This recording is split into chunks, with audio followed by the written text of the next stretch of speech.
India के अंदर 4 जून को एक सियासी भूचाल तो आया ही कि जब सब ये समझ रहे थे कि मोदी कंफर्टेबल मेजॉरिटी के साथ जीत रहा है, लेकिन वो सिंपल मेजॉरिटी भी नहीं ले पाया।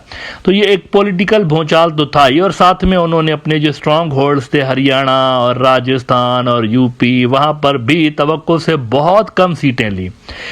तो एक तो ये सियासी भूचाल था, लेकिन एक फाइनेंशियल भूचाल भी आया इंडिया के अंदर। 30 लाख करोड़ रुपए, 30 लाख करोड़, इतना बड़ा अमाउंट इंडिया के इन्वेस्टर्स ने लूज किया 4 जून को। जब ये खबरें चलना शुरू हुई कि मोदी हार रहे हैं, तो इतना बड़ा अमाउंट उन्होंने लूज किया। और इस पे 2 रोज पहले ही बात करते हुए मैंने बताया था कि पैटर्न अगर इसका आप चेक करें तो ये अचानक से नहीं हुआ, ये वेल प्लान्ड लग रहा है, क्योंकि क्लियरली एक माहौल बनाया जा रहा था। इन्वेस्टर्स को बताया जा रहा था कि मोदी आ रहा है, मोदी आ रहा है, और गोदी मीडिया के टिपिकल आउटलेट्स जो हैं वो फेक एग्जिट पोल्स भी लगा रहे थे। और इसके चलते फिर आपने देखा कि इलेक्शन से 1-2 रोज पहले अडानी के स्टॉक्स ऊपर गए थे। अडानी साहब जो कि बीजेपी की एटीएम समझे जाते हैं, फाइनेंसर हैं बीजेपी के, तो उनके स्टॉक्स ऊपर गए थे। बिजनेस टुडे ने रिपोर्ट किया था कि Adani stocks rally up to 18%, group M cap hits pre Hindenburg level. एक फ्रॉड इसका सामने आया था, जिसमें हिंडनबर्ग की रिपोर्ट में ये जाहिर किया गया था कि अडानी की जो कंपनी है ये ठीक से नंबर्स जारी नहीं करती, फ्रॉड करती है, छुपाती है डेटा लोगों से।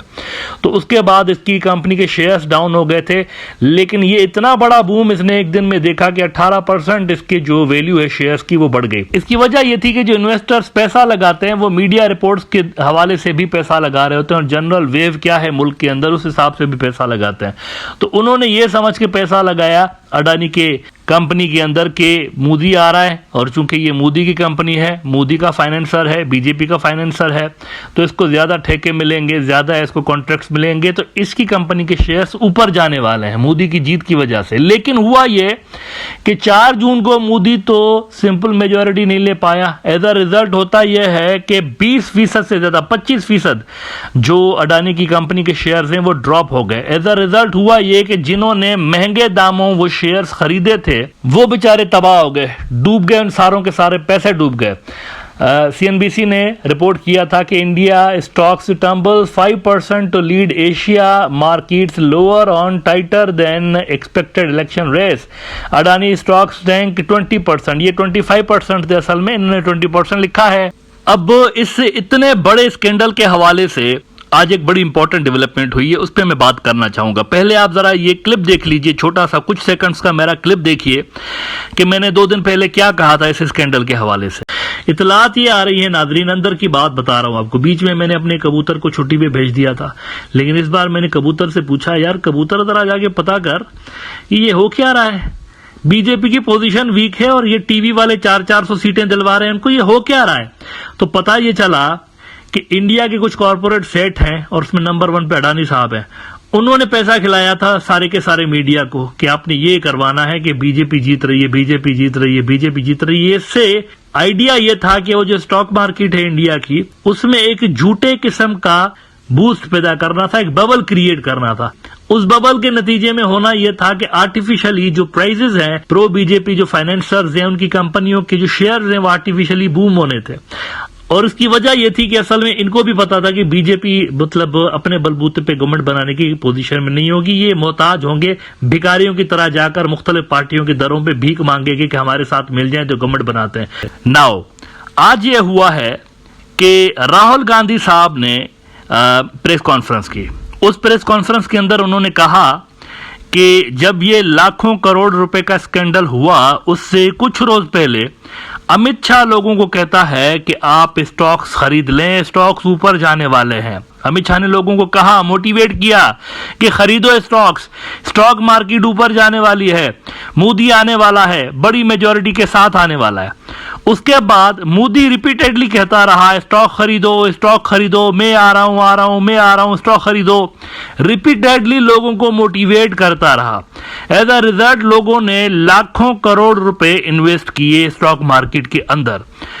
और फिर हुआ ये कि जिन्होंने माल बनाना था, इनके फाइनेंसर्स ने, उन्होंने तो माल बना लिया, आम बेचारे जो इन्वेस्टर्स थे वो पिट गए। राहुल गांधी ने इन्वेस्टिगेशन की डिमांड कर दी। ये जरा उनकी प्रेस कॉन्फ्रेंस का इंपॉर्टेंट हिस्सा सुनिए, उसके बाद मैं आगे बात करता हूं। 13th May 2024, the Home Minister says buy shares before 4th of June. This is a clear indication to retail investors and others to buy stock. 19th May, for the first time, and then repeatedly until the 28th May, the Prime Minister says that the stock market is going to break records on 4th June. Finally, on 1st June, completely fictitious exit polls are released. These investors are given a completely wrong impression.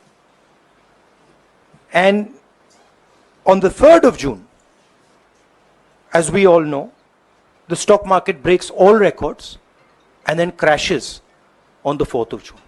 Whoever has made money as the stock market rose and also as the stock market crashed. And we are interested in having a joint parliamentary committee, a JPC, to investigate the role of the Prime Minister, the role of the Home Minister, role of BJP members, and also those people who have done these fake exit polls. And finally, we want to understand who are the people, these foreign investors, who did these trades.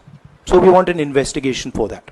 तो मित्रों, ये बहुत बड़ा scandal हुआ, बहुत बड़ा, India की तारीख के सबसे बड़े स्कैंडल्स में से एक ये वाला स्कैंडल भी हुआ है और इसकी जरूर इन्वेस्टिगेशन होनी चाहिए और जिस तरह की इन्वेस्टिगेशन ये चाहते हैं उस तरह की होनी चाहिए। मेरे ख्याल से ये पॉलिटिकल बिजनेस नेक्सस क्लियरली नजर आ रहा है, लेकिन वो भी किसी पॉजिटिव अंदाज में नजर नहीं आ रहा, नेगेटिव अंदाज में नजर आ रहा है। बीजेपी ने अडानी को और दीगर अपने सेठों को हेल्प की है उनकी माल बनाने के लिए। एट द सेम टाइम उन्होंने डुबोया है इंडिया के स्टॉक मार्केट के लाखों इन्वेस्टर्स को जो इनकी बातों में आ गए, इनके झांसे में आ गए और इन्वेस्ट करते गए। इंडिया का बड़ा अखबार स्क्रोल, उन्होंने भी आज थोड़ी देर पहले रिपोर्ट किया है इस पे कि Congress leader Rahul Gandhi on Thursday question why prime minister Narendra Modi and union minister Amit Shah gave specific investment advice ahead of the Lok Sabha election results and alleged that they caused losses of 30 lakh crore rupees to investors.